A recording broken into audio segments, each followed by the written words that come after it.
Hello friend, कैसे हैं आप लोग। मुझे पूरा उम्मीद है कि आप लोग अच्छे होंगे, स्वस्थ होंगे। आइए आपका वेलकम अपने YouTube channel Bihari math for you में।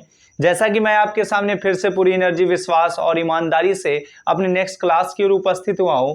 भाई मेरे, मैं आपको उससे पहले बात ये बताना चाहता हूं कि पिछले वाले क्लास में हम लोग जिस चैप्टर को पढ़ रहे थे, जिस लेसन को पढ़ रहे थे, वह लेसन का नाम था निर्देशांक ज्यामिति, जिसे हम लोग इंग्लिश में कोऑर्डिनेट ज्योमेट्री के नाम से जानते हैं।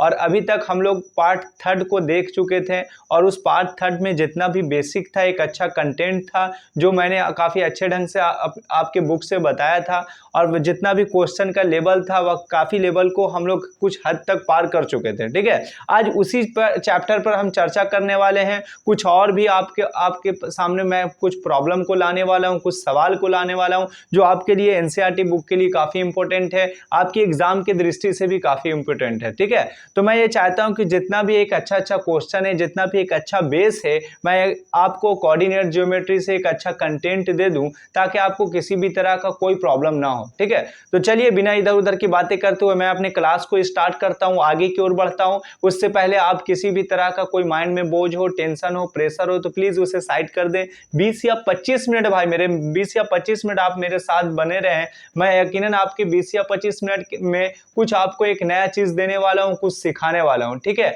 तो चलिए आप हो जाइए तैयार। यदि मेरे चैनल को आपने सब्सक्राइब नहीं किया, लाइक नहीं किया, शेयर नहीं किया तो ये सारी चीज कर दें ताकि मेरे अंदर से मोटिवेट हो जाऊं और काफी अच्छे ढंग से एक एनर्जी फुल होकर मैं आपको पढ़ा सकूं। ठीक है, तो मैं अब अपने क्लास को स्टार्ट करता हूं, आगे की ओर बढ़ाता हूं। आज के क्लास का क्वेश्चन जो है कुछ अलग अलग सा दिखेगा, वह क्वेश्चन का लेवल भी काफी शानदार है। उससे पहले मैं हाईलाइट करा देता हूं कि कल की क्लास में हम लोगों ने देखा था कि जो दो बिंदु के बीच की दूरी के लिए फॉर्मूला होता था √x1 - x2 को all square plus y1 - y2 को ऑल स्क्वायर होता था। ठीक है, तो इसी सूत्र पर आधारित हम लोगों ने काफी मतलब तरह तरह का क्वेश्चन को देखा था, सवाल को देखा था। कुछ सवाल ऐसे भी थे कि बताइए कि 3 शीर्ष दिए रखा था, बिंदु दे रखा था और उस बिंदु से ये पूछना चाहता था कि ये समद्विबाहु त्रिभुज है या एक समबाहु त्रिभुज है। ठीक है, उसी टॉपिक पर वही दो बिंदु के बीच की दूरी पर आधारित था। ठीक है, तो ये उसके बाद हम लोगों ने देखा था समदूरस्थ वाली बात को, समझा था कि कोई भी दो बिंदु से कैसे समदूरस्थ होता है, समदूरस्थ का मतलब क्या होता है, ये सारी चीज का चर्चा मैंने कल के क्लास में कर दिया था। आज उसी अंदाज में, उसी बेस पर कुछ क्वेश्चन है। मैं ये चाह रहा हूं कि वह क्वेश्चन को आपको अच्छे ढंग से समझा दूं, किसी तरह का कोई आगे चल के आपको टेंशन ना हो। ठीक है, तो चलिए हो जाइए तैयार, अब हम क्लास को आगे की ओर बढ़ाने वाले हैं। ठीक है, अब आपके सामने भाई मेरे आज के क्लास का सबसे पहला क्वेश्चन, सबसे इंपॉर्टेंट क्वेश्चन है कि सिद्ध करें कि बिंदु, यहाँ पर ये आपके सिद्ध करें कि बिंदु, यहाँ पर मेरे को सिद्ध करना है। क्या सिद्ध करना है कि सिद्ध करें कि बिंदुएं, ठीक है, सिद्ध करें कि बिंदुएं, सबसे पहला बिंदु ए कहता है, ए है जो 1,7 है और बी जो है मेरे भाई वो 4,2 है, 4,2 है और सी जो है मेरे भाई वो आपको दे रखा -1, -1 है। ठीक है, और डी है, और क्या है, डी है। डी का निर्देशांक है -4,4 है, डी का निर्देशांक 4,4 है। एक वर्ग के शीर्ष हैं, एक वर्ग के शीर्ष हैं, एक वर्ग के क्या है, शीर्ष हैं।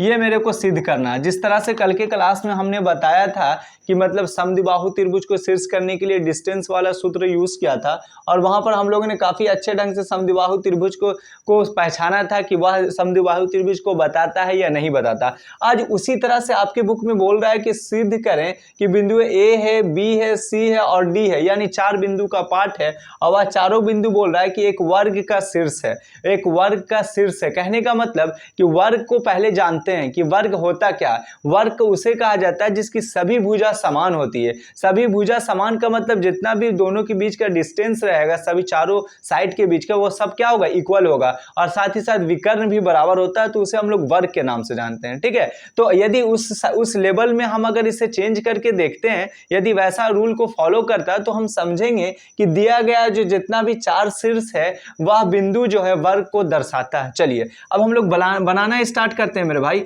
चलिए आप मेरे साथ बने रहें, किसी तरह कोई टेंशन ना लें। सबसे पहले हम क्या करते हैं, एक वर्ग का फिगर ड्रा कर लेते हैं। इससे क्या होगा कि मुझे आसानी होगा। ए बी सी और डी कर लेते हैं, ठीक है, इतना कर लिया।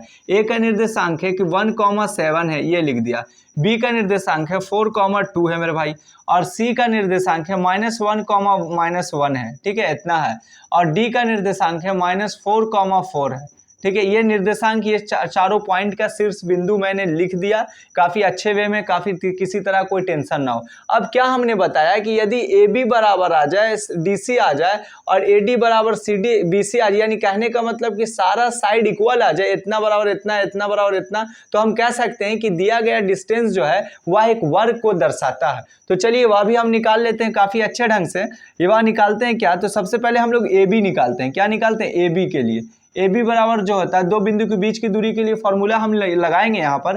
तो √अंडर जो होता है भाई मेरे x1 - x2 का ऑल स्क्वायर होता है, ठीक है। अब प्लस जो होता है y1 - y2 का क्या होता है, ऑल स्क्वायर, इतना कर देंगे। अब आगे की ओर जब देख रहे हैं आप, मेरे साथ ध्यान रहेंगे, बने रहेंगे, अपने पलक को नहीं हटाएंगे।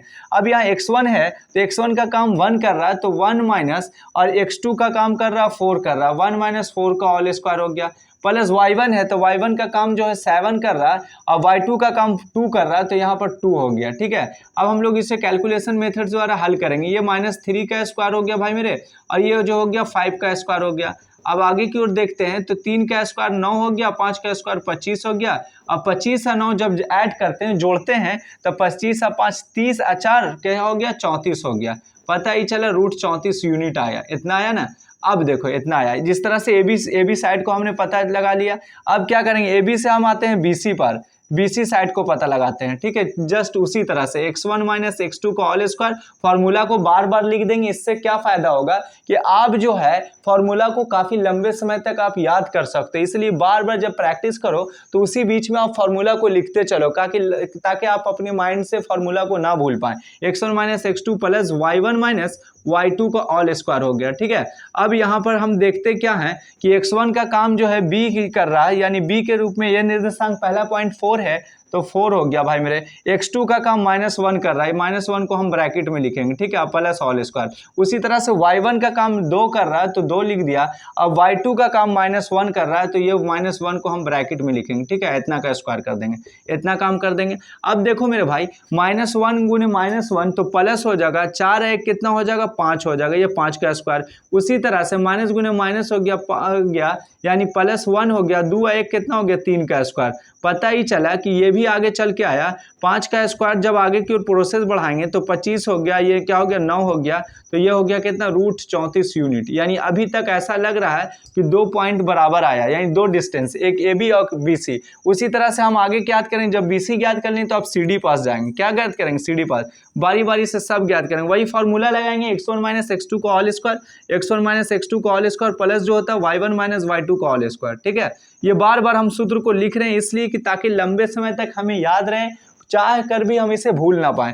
x1 है तो उस कंडीशन में जब सी डी लिए तो सी हुआ, इसी बीच में x1 का काम -1 करेगा, -1 और x2, तो x2 -1 ऑलरेडी ये है, तो इसको हम ब्रैकेट में लिखेंगे, प्लस y1 - y2, तो y1 जो है -1 है तो -1 हो गया, और प्लस -y2 है, तो y2 कितना है भाई मेरे, 4 है। y2 का मान कितना है, x1 - x2, x1 क्या निकाल रहे हैं, सी डी निकाल रहे हैं ना, सॉरी, यहाँ पर सी डी जब निकाल रहे हैं तो सी पॉइंट x1 - x2 -1 हो गया, और -x2, तो x2 का काम कौन कर रहा है, -4 कर रहा, तो ये हो गया -4 हो गया, ठीक है, इतना का स्क्वायर। अब y1 - y2, तो y1 का काम जो होता है -1 कर रहा है, ठीक है, इतना लिख देंगे, और -y2, तो y2 का काम 4 कर रहा है, ठीक है, ये इतना का स्क्वायर हो गया। अब आगे की ओर कैलकुलेशन को करेंगे तो -1 और माइनस क्या हो गया, प्लस हो गया, तो -1 और +4 हो गया का स्क्वायर हो गया, एक स्टेप और चलेंगे, और ये आ गया -5 का स्क्वायर हो गया, ठीक है। अब यहाँ पर देख रहे हैं मेरे भाई कि ये 3 का स्क्वायर हो गया, ये -5 का स्क्वायर हो गया। पता ही चला कि ये 9 हो गया, ये 25 हो गया, ये हो गया √34 यूनिट। अभी तक हम लोग फिर जो है तीसरा जब डिस्टेंस ज्ञात किया तो वहां पर भी रूट 34 आया, यहाँ पर भी रूट 34 आया, यहाँ पर भी रूट 34 यूनिट आया। अब इससे पता ही चलता है कि इसका 3 साइड बराबर हो रहा है, यानी हम जिस रास्ते पे चल रहे हैं वह रास्ता बिल्कुल सही की ओर जा रहा है। बस एक पॉइंट और यदि हम ज्ञात कर लेते हैं तो पता ही चलेगा कि हम वर्ग के पास काफी करीब पहुंच गए। अब एक पॉइंट बचा आपके पास एडी बचा ना, तो वही रूल से x1 माइनस x2 का होल स्क्वायर कर देंगे, अब प्लस जो होता है y1 माइनस y2 का होल स्क्वायर कर देंगे, इतना कर देंगे। अब आगे की ओर जब करेंगे तो x1 का काम इस कंडीशन में AD जब करेगा तो 1 हो गया x1 माइनस x2 होता है, ठीक है। तो x2 का काम जब AD ले रहे हैं तो x2 का काम -4 करेगा, ये हो गया -4 हो गया, प्लस 1 का स्क्वायर हो गया पूरे पर। और उसके बाद y1 माइनस y2, तो y1 का काम जो होता है 7 करेगा, y2 का काम कौन करेगा 4 करेगा, ये हो गया, ठीक है। अब देखो मेरे भाई यहाँ पर क्या करेंगे, माइनस गुने माइनस प्लस हो गया, 1 + 4 का स्क्वायर हो गया, अब प्लस जो हो गया 3 का स्क्वायर हो गया। यहाँ पर आगे की ओर जब प्रोसेस लगाएंगे तो 5 का स्क्वायर हो गया प्लस 3 का स्क्वायर हो गया, ये यानी 5 का स्क्वायर हो गया 25 मेरे भाई, या 3 का स्क्वायर 34 हो गया, 3 का स्क्वायर 9 हो गया, यानी रूट 34 यूनिट आया। तो पता ही चला कि अभी तक हम लोग 4 साइड के पास गए, 4 डिस्टेंस के पास गए, तो ए बी निकाला तो रूट 34 आया, उसी तरह से BC निकाला तो रूट 34 आया, ठीक है। उसी तरह से जब CD निकाला तो रूट 34 आया और AD निकाला तो रूट 34 आया, यानी वर्ग के रूल को आप फॉलो कर रहा है, क्योंकि सारा जो डिस्टेंस का साइड है इक्वल आया। तो मैंने साथ बताया था कि एक वर्ग होने के लिए आपको 2 कंडीशन चाहिए। पहला कंडीशन तो यह चाहिए कि पूरा जो है मतलब साइड इक्वल हो, और दूसरा कंडीशन यह चाहिए कि विकर्ण बराबर हो। तो विकर्ण का मतलब हुआ कि यहाँ पर एक सबसे बड़ी होता है, ठीक है। इस तरह से हम 2 कोना से लेके जाते हैं जिसे हम लोग विकर्ण कहते हैं। तो एक विकर्ण BD हो गया और एक विकर्ण AC हो गया, यानी कुछ एक चीज और निकाल देते हैं AC। यदि AC के लिए वही डिस्टेंस x1 माइनस x2 का ऑल स्क्वायर हो गया भाई मेरे, और y1 माइनस y2 का ऑल स्क्वायर हो गया, ठीक है। इसी तरह से निकालेंगे। अब यहाँ पर क्या हो गया कि AC के कंडीशन में A और C, तो x1 का काम 1 करेगा, तो 1 माइनस जो होता है, और x2 का काम -1 करेगा, तो इसको -1 में लिख देंगे, ठीक है। और यहाँ पर स्क्वायर, और y1 माइनस y2, तो y1 का काम AC में 7 करेगा, तो यहाँ पर 7 हो गया, और y2 का काम -1 करेगा, -1 हो गया, ठीक है। इतना का स्क्वायर हो गया।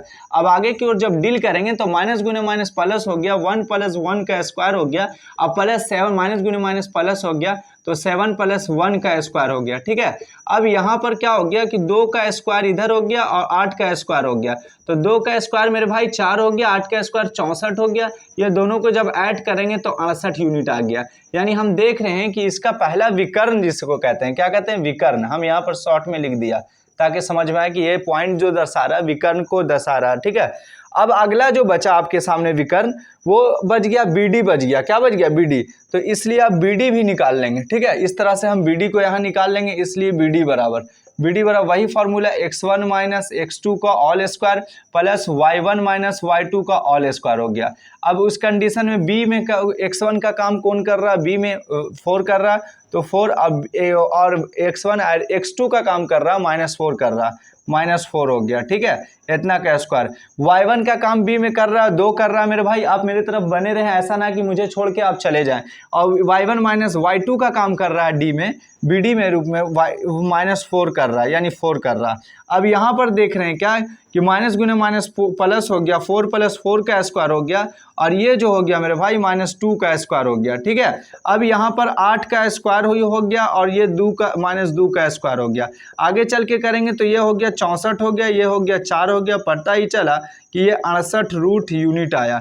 तो हम यहाँ पर देखते हैं, अतः हम पाते हैं, क्या पाते हैं यहाँ पर, अतः AB बराबर BC बराबर CD बराबर AD बराबर क्या आया, रूट 34 यूनिट आया।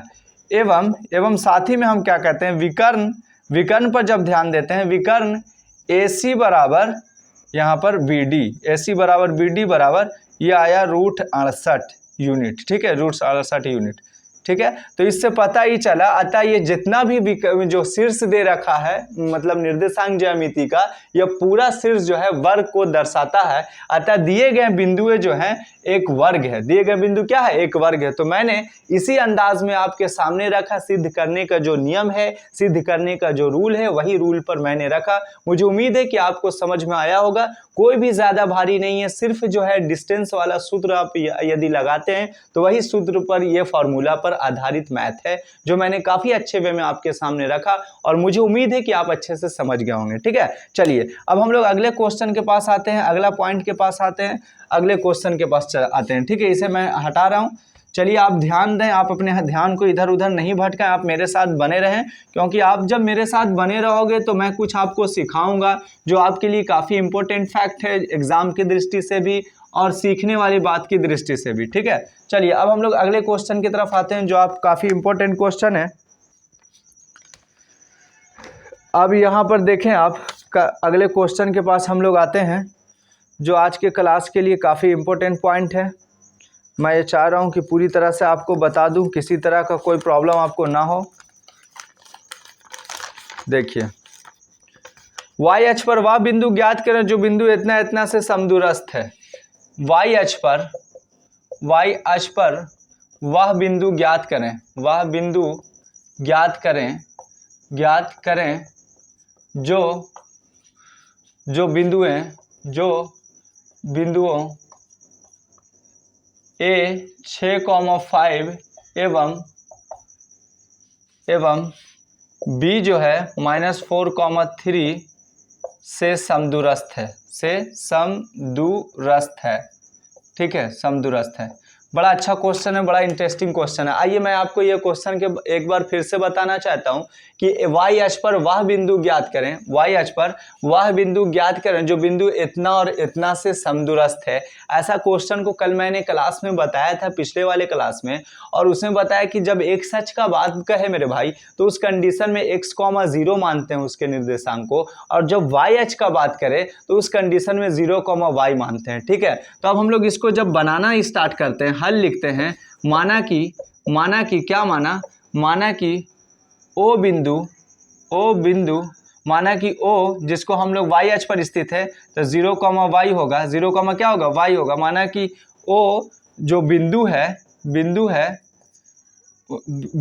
माना कि O जो है बिंदु जो है A और B से, यहाँ पर हम लिख देंगे, क्या लिख देंगे मेरे भाई, माना कि O बिंदु A और B से समदूरस्थ है। यानी हम कह सकते हैं कि हम कुछ पल के लिए हम इसे O मान लेंगे, y अक्ष पर वह बिंदु का नाम O दे देंगे, और वह O जो बिंदु है, ये दो बिंदु का जो नाम दे रखा है A और B से क्या है, समदूरस्थ है, माना कि वह O बिंदु है। इस तरह से जब फिगर हम लेंगे मेरे भाई तो यहाँ पर फिगर O हो गया, एक बिंदु का नाम A है और एक बिंदु का नाम क्या है, B है। A वाले का निर्देशांक 6,5 है और B वाले का निर्देशांक -4,3 है। ठीक है, ये है। और O जो माने हैं उसका निर्देशांक 0,y है। क्यों 0,y है? क्योंकि यह जो स्थित है y अक्ष पर स्थित है, तो y अक्ष पर स्थित रहने के कारण वहां पर x अक्ष का जो निर्देशांक होगा वो 0 होगा। इसलिए माना कि O बिंदु y अक्ष पर स्थित है, माना कि O बिंदु y अक्ष पर है, y अक्ष पर है, तो इसलिए हम लोग का कंडीशन माना O 0,y माना।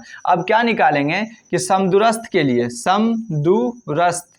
समदूरस्थ के लिए क्या शर्त होता है, के लिए शर्त हम लोग जानते हैं, क्या शर्त जानते हैं कि OA बराबर OB। यदि ऐसा हो जाता है तो हम समझेंगे कि वह जो है OA बराबर OB के कंडीशन में समदूरस्थ को फॉलो करता है। समदूरस्थ का मतलब यह O पॉइंट से A और O पॉइंट से B बिल्कुल समान दूरी पर स्थित है, इसीलिए हम दोनों को इक्वल करते हैं। ठीक है, अब OA के मतलब हो गया मेरे भाई कि दो बिंदु के बीच की दूरी। इस तरह से हम कर देंगे, x1 माइनस x2 का ऑल स्क्वायर कर देंगे और y1 माइनस y2 का क्या कर देंगे, ऑल स्क्वायर कर देंगे। और OB में क्या हो गया कि वही रूल चलेंगे, x1 माइनस x2 का ऑल स्क्वायर कर देंगे और y1 माइनस y2 का क्या कर देंगे, ऑल स्क्वायर कर देंगे, इतना कर देंगे। अब OA की कंडीशन में हम इसका निर्देशांक पर ध्यान देंगे। x1 का इसमें काम जो करेगा मेरे भाई 0 कर रहा है और x2 का काम जो करेगा वो 6 कर रहा है, तो 0 माइनस 6 का स्क्वायर। यहाँ पर इसके O के निर्देशांक में देख रहे हैं y1 का काम y करेगा, तो y माइनस जो है और y2 का काम 5 करेगा, इतना कर देंगे। और फिर आगे की ओर जब OB में देखेंगे तो x1 का काम कर रहा है 0 कर रहा और x2 का काम -4 कर रहा, -4 कर रहा, इसको हम ब्रैकेट में लिख देंगे क्योंकि माइनस है। और यहाँ पर y1 का काम जो कर रहा है इसमें कर रहा है y कर रहा है और माइनस y2, माइनस क्या है y2 है, इतना का स्क्वायर हो गया। ठीक है, इतना कर लेंगे। और जब इतना कर लेंगे तो रूट से रूट इक्वल के इस दोनों साइड में है तो ये कट जाएगा। आगे चल के -6 का स्क्वायर हो गया मेरे भाई, और ये y -5 का स्क्वायर हो गया। ठीक है, आगे चल के यहाँ पर माइनस गुने माइनस क्या हो जाएगा, प्लस हो जाएगा, यानी 4 का स्क्वायर हो जाएगा, और ये प्लस जो होता है y -3 का स्क्वायर होगा, इतना हो जाएगा। ठीक है, यहाँ तक करने में कोई परेशानी आपको नहीं होना चाहिए। आगे क्या देखते हैं कि हम जो है कुछ प्रोसेस को देख रहे हैं क्या कि अब क्या इसे डील करने के लिए हम क्या करेंगे, यहाँ पर तो y1 - y2 हो गया, तो y1 का काम y कर रहा था और y2 का काम 3 कर रहा था, तो यहाँ पर 3 लिखा। अब ये 6 का स्क्वायर क्या हो गया, 36 हो गया। अब यहाँ पर हम क्या करेंगे, a - b का होल स्क्वायर, यहाँ पर भी a - b का होल स्क्वायर, तो a स्क्वायर हो गया प्लस b स्क्वायर यानी 25 हो गया, -2 a के जगह पर y, अब b के जगह पर 5 हो गया। आगे चल के ये 16 हो जाएगा, a - b का होल स्क्वायर, तो a स्क्वायर और प्लस जो है b स्क्वायर, 3 का स्क्वायर 9, -2ab 2 a के जगह पर y, अब b के जगह पर 3 हो गया। ठीक है, इतना को कैलकुलेशन कर लेंगे। अब यहाँ पर y स्क्वायर से y स्क्वायर इंड हो गया। आगे चल के देखेंगे क्या मेरे भाई, यहाँ पर जो हो गया 36 और 25 इधर हो गया, 36 और 25 हो गया इधर, तो हम कर देंगे 6 और 5 11 का हाथ बुरा 1, 3 और 2 5, 1 6 हो गया, 61 हो गया। बात समझ में आया? इस तरह का हम जोड़ देंगे। 6 और 5 कितना हो गया, 11 हो गया, और 3 2 5 1 6 हो गया, और -5 दूनी जो हो गया 2 10 वाई हो गया, -5 दूनी कितना भाई 10 वाई बराबर। उसी तरह से हम यहाँ कर देंगे 16 9 कितना हो गया 25 हो गया, 16 9 कितना हो गया 25 हो गया। अब प्लस जो हो गया यहाँ पर माइनस जो है 3 दूनी 6 वाई हो गया, -3 दूनी कितना वाई 6 वाई हो गया। अब आगे चल के वाई वाले कंसेप्ट को एक साइड रखेंगे, माइनस है तो इस साइड आ जाएगा तो प्लस में हो जाएगा, और 25 है इस साइड में ये आ जाएगा तो -61 हो जाएगा। ठीक है, इतना तक कर लेंगे, कोई प्रॉब्लम नहीं होना चाहिए। अब यहाँ पर पॉजिटिव था, इक्वल के इस साइड में निगेटिव आया। अब यहाँ पर जो हो जाएगा 10 में से 6 वाई चल गया तो -4 वाई हो गया। ठीक है, उसी तरह से 11 में से 5 गया तो ये बच गया 6 बच गया, और ये 5 में से 2 गया 3 बच गया, माइनस में कट गया, 4 नंबर कितना आया 36 आया, y बराबर जो आया 9 आया। y बराबर क्या आया 9 आया, यानी y का मान जो 9 आया, तो यानी यह जो है y अक्ष पर बिंदु जो है इसका निर्देशांक आ गया, क्या आ गया 0,9 जो है ये दोनों से समान दूरी पर स्थित होगा। यानी इसी तरह से हम समदूरस्थ वाले मेथड को समझ गए। काफ़ी आसानी वे में आपके सामने मैंने रखा, मुझे उम्मीद है कि आप अच्छे से समझे होंगे। एक्स एच का अगर पूछेगा तो यहाँ पर क्या होगा x, 0 होगा, वाई एच पूछेगा तो यहाँ पर 0, y होगा। ठीक है, तो मुझे उम्मीद है कि यह 2 कंडीशन वाला मैथ आपके सामने मैंने रखा, ये दोनों कंडीशन को मैंने खुद बनाया, आप भी अच्छे से समझे होंगे। ठीक है, अब हम लोग अगले पॉइंट पर आते हैं, अगली बात को चलते हैं। अब आपके सामने जो ये क्या कहते हैं निर्देशांक ज्यामिति में जो टॉपिक बच रहा है, जो पार्ट बच रहा है बेस का, वो सिर्फ एक चीज़ है संरेख बिंदु का। ठीक है, यदि संरेख बिंदु को आप समझ जाते हो तो समझिए कि पूरा चैप्टर का जो है बात जो है ख़त्म हो गया, एंड हो गया। अब हम लोग आगे की ओर आते हैं, क्या आते हैं कि सिद्ध करें कि बिंदु, क्या कहते हैं सिद्ध करें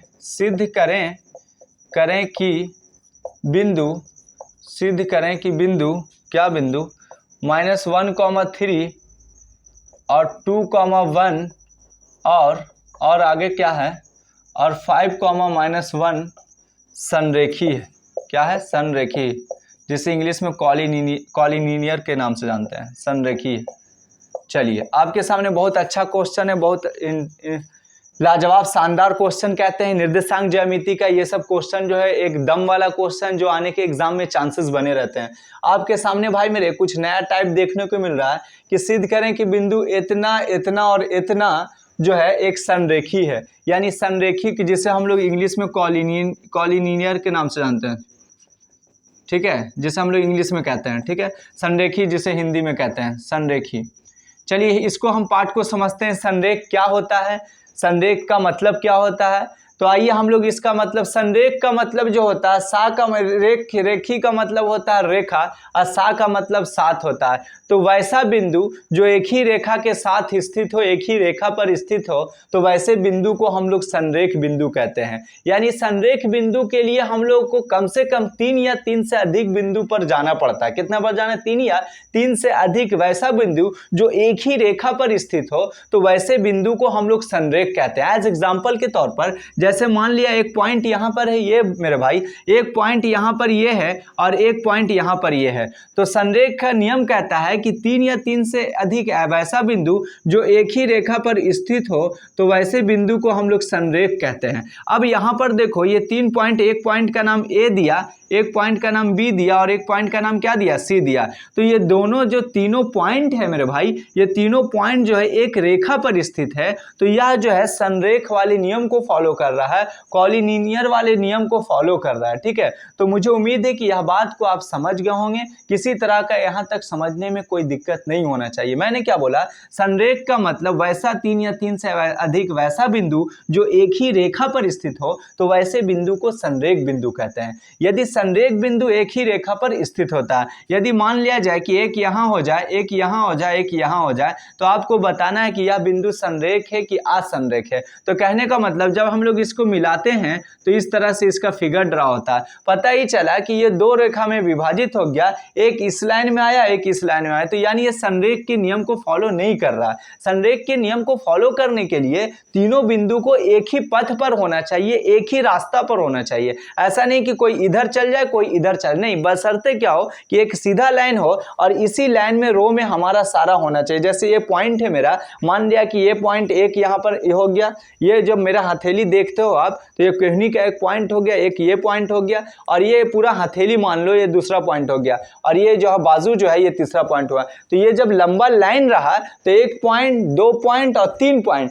तो इसका मतलब तीनों जो पॉइंट है बिल्कुल एक रेखा को इंडिकेट कर रहा है, एक ही रेखा पर है, ना कि एक ऐसे है या एक ऐसे है। तो संरेख का डिफिनेशन वही होता है, कॉलिनियर का डिफिनेशन वही होता है कि 3 या 3 से अधिक वैसा बिंदु जो एक ही रेखा पर स्थित हो तो वैसे बिंदु को संरेख कहते हैं। अब जब हम इतनी बात को समझ गए कि संरेख के डिफिनेशन को जान गए तो इसके लिए शर्त क्या कहता है। ठीक है, इतना पॉइंट तो समझ गए कि बिंदु से रिलेटेड बात को हमने जानकारी दिया, लेकिन इसके पीछे कुछ और बात है जो छिपा है, मैं चाह रहा हूं कि उसे भी आपके सामने रख दूं।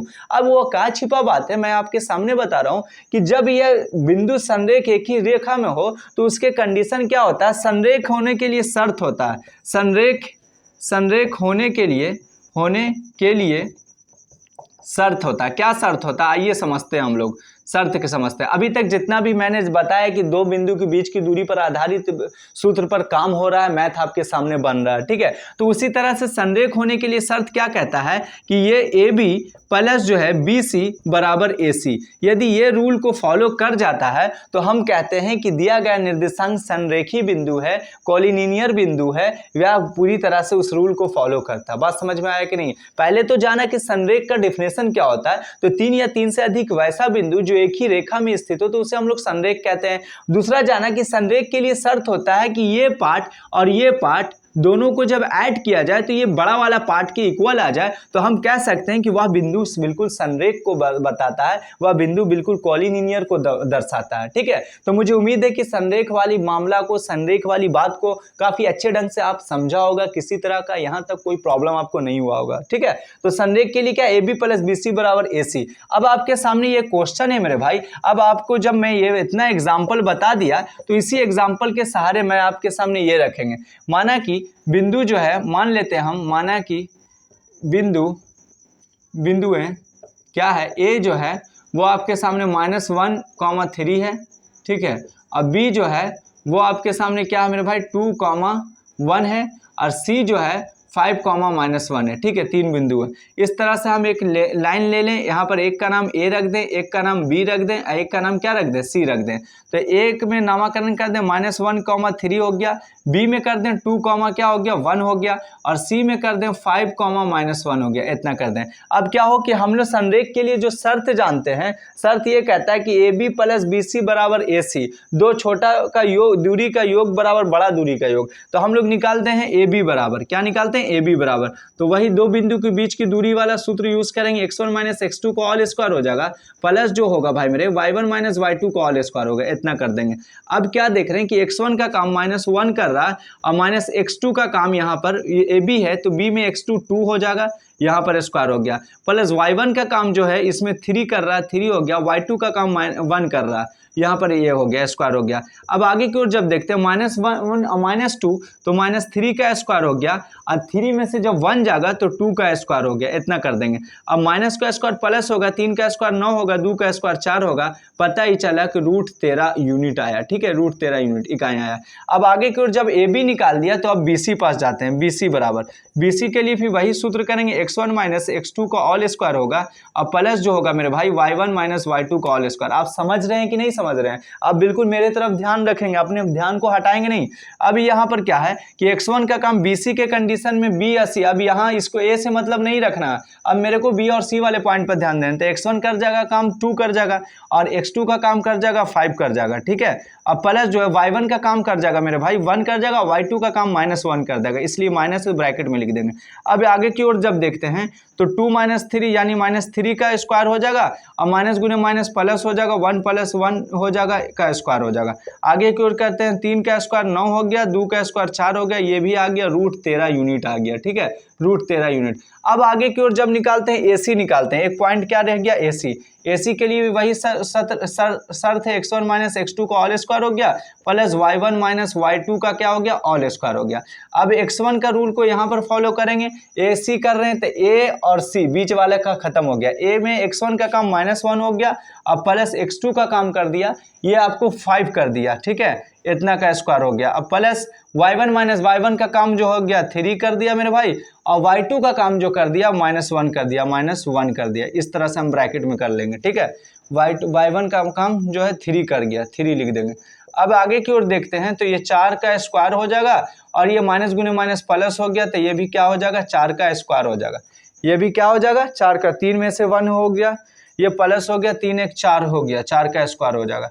आगे चल के जब देखते हैं 4 का स्क्वायर 16, ये भी 4 का स्क्वायर क्या हो गया, 16, तो यानी 16 16 32 हो गया। आगे चल के देखते हैं तो 32 का मतलब हो गया कि 16 गुने 2 हो गया, यानी 4√2 हो गया, 16 गुने 2 यानी 4√2।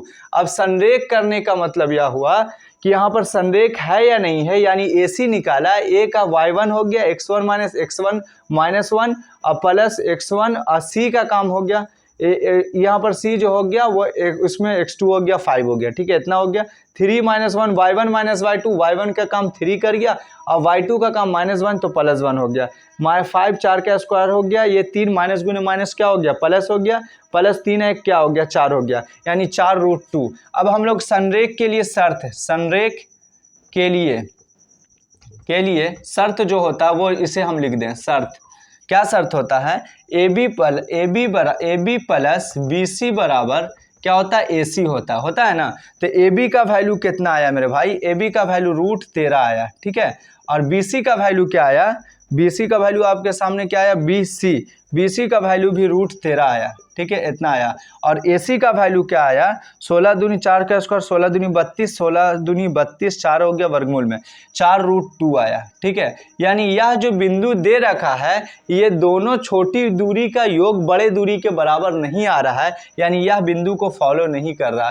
तो पता ही चला कि जितना भी जो दे रखा है इसका शीर्ष, यह संरेख बिंदु को नहीं दर्शाता, बशर्ते यह असंरेख है, यानी इसका बिंदु अलग अलग है। बात समझ में आया कि नहीं, यह एक ही रेखा में स्थित नहीं है, ठीक है। मुझे उम्मीद है कि यह पॉइंट को आप समझ गए होंगे। संरेख का पॉइंट यही कहता है, इससे आगे कुछ भी नहीं है, इससे अलग कुछ भी नहीं है। यदि आप ऐसे को समझ जाओगे तो काफी आसानी वे में संरेख वाले पार्ट को आप समझ सकते हो, किसी भी तरह का कोई प्रॉब्लम आपको नहीं होना चाहिए, ठीक है।